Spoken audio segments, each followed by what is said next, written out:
Hello दोस्त।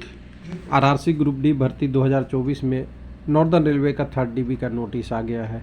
और ये नोटिस अपने आप नहीं आया है, कैंडिडेट ने वहाँ पे आरआरसी में जाके लाजपत नगर में इन्होंने कई सारे दिनों बैठे, वहाँ 2 से 3 दिन तक बैठे, उसके बाद इसको नोटिस आया। हालांकि इस बार लिखित आया है, इसलिए लग रहा है कि 3rd डीबी आ जाएगा। लेकिन जब पिछली बार कैंडिडेट गए थे 8वें महीने में यानी अगस्त सितंबर में, उस समय आरआरसी ने बोला था कि जल्दी ही आप बाकी कैंडिडेटों का यानी कम्युनिटी का लेंगे डीबी में, यूआर और बाकी एससी एसटी कैंडिडेट को छोड़ के जो बचे हुए कैंडिडेट हैं उनको हम जल्दी ही 800-900 सीटें रिजर्व रखे हैं, वो सीटों को आपको देंगे। लेकिन वो भरबल था और वो हवा में उड़ गया, यानी जुमला था, वो ख़त्म हो गया। लेकिन इस बार लिखित रूप में दिया है तो कैंडिडेट के लिए बेनिफिट आएगा, जो भी आएगा कैंडिडेट का।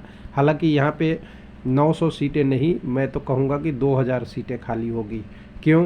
क्योंकि अभी रिप्लेसमेंट पैनल भी नहीं दिया, नॉन ज्वाइनिंग का भी नहीं दिया, डीबी मेडिकल में अब्सेंट का भी नहीं दिया। जितने कैंडिडेट मेडिकल का अनफिट है वो सभी प्रोसेस को पब्लिक में कोई आ ही नहीं रहा है, यानी अंदर अंदर सारी चीज़ें चल रही है, जिसके कारण से केवल कैंडिडेट देख सकता है या आरआरसी देख सकता है, उस पर एनालिसिस नहीं हो सकता है। यानी गलती की संभावना हो सकती है, ये नहीं कह सकता कि गलती होगा, लेकिन गलती की संभावनाएं तो है ना, जब पब्लिश में डाटा ही नहीं पब्लिक किया जा रहा है, जबकि नियम है कि सारी चीज़ों को पब्लिक में रखना है। तो चलिए ये सारा देखेंगे। उसके पहले कैंडिडेट को बधाई जिन्होंने मेहनत किया और जाके आरआरसी को अपनी बात रखा। बात रखने के बाद ही उन्होंने नोटिस डाल दिया है। नोटिस डालने के बाद इस नोटिस को देखेंगे तो इसमें यही लिखा हुआ है कि आपका टेंटेटिव डेट नोटिस की जो है वो है आपकी 3rd राउंड डॉक्यूमेंट वेरिफिकेशन के लिए अप्रैल 2024, और अभी क्या है फरवरी 2024। जोड़ लीजिएगा फरवरी, मार्च, अप्रैल, 3 महीने यहाँ ले लिया। और जब 8वें महीने में गए थे लोग, जब सेकंड डीबी आई थी, उस समय बोला था जल्दी ही 10वें महीने तक आपका आ जाएगा।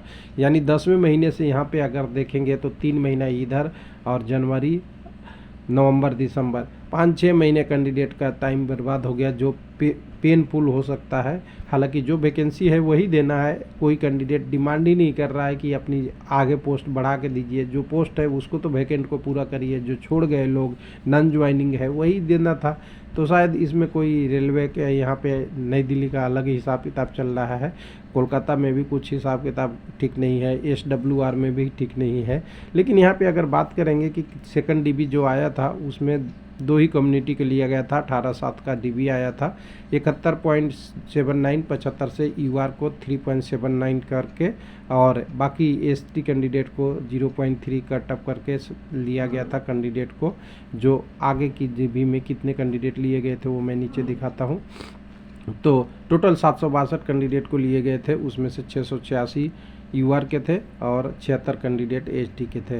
यहाँ पे एससी कम्युनिटी का कोई नहीं लिया था, ओबीसी का कोई नहीं लिया था, ईडब्ल्यूएस का कोई डीबी नहीं हुआ था।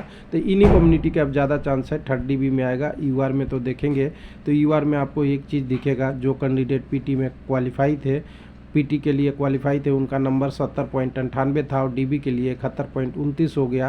तो ये यूआर वाले तो लगभग ख़त्म ही हो गए हैं यहाँ पे। ये आपका यहाँ तो कैंडिडेट हैं, ये एसटी में है, ओबीसी में है, एससी में है, ईडब्ल्यूएस में है। इन सारे कैंडिडेटों का बारी आनी चाहिए।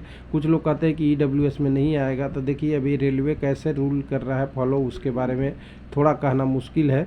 623 सीट तो डायरेक्ट बचे हुए थे और 1300 के आसपास टोटल बचे हुए थे, उसमें से 762 आ गया था।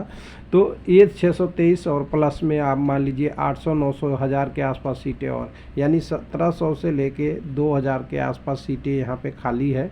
अब देना कितना है वो कोई यूट्यूबर नहीं बता सकता, ये आरआरसी पे डिपेंड करता है कि कितने को देता है, कितने के आगे प्रोसेस करता है। लेकिन एक उम्मीद है कि ये 623 तो पहले दे, उसके अलावा और ये दे नहीं, ये 10वें महीने में दे देनी चाहिए थी, नवंबर 2023 में आ जानी चाहिए थी। जो रेलवे ने फरमाइश किया था, लोगों गए थे मीटिंग में, वो फरमाइश से पीछे हट के उसे जुमला बना दिया।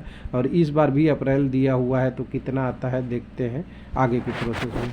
तो उम्मीद है कैंडिडेट के लिए कुछ ना कुछ अच्छा होगा, और कैंडिडेट के लिए ही आरआरसी है और आरआरसी के लिए ही कैंडिडेट इंतज़ार करते हैं उनके डिसीजन पे। तो ऐसा नहीं होना चाहिए कि किसी को गलत तरीके से और गलत चीज़ें के रूल फॉलो करके या कैंडिडेट को बिना विश्वास में लिए हुए कोई चीज़ें आगे प्रोसेस करनी चाहिए, क्योंकि कैंडिडेट सभी है। रेलवे को जॉब अगर देगा तो ए को देगा या बी को देगा, ज़्यादा अंतर नहीं पड़ता, लेकिन कैंडिडेट के लिए ए बी शिफ्ट होता है तो बहुत डिफ़िकल्ट होती है।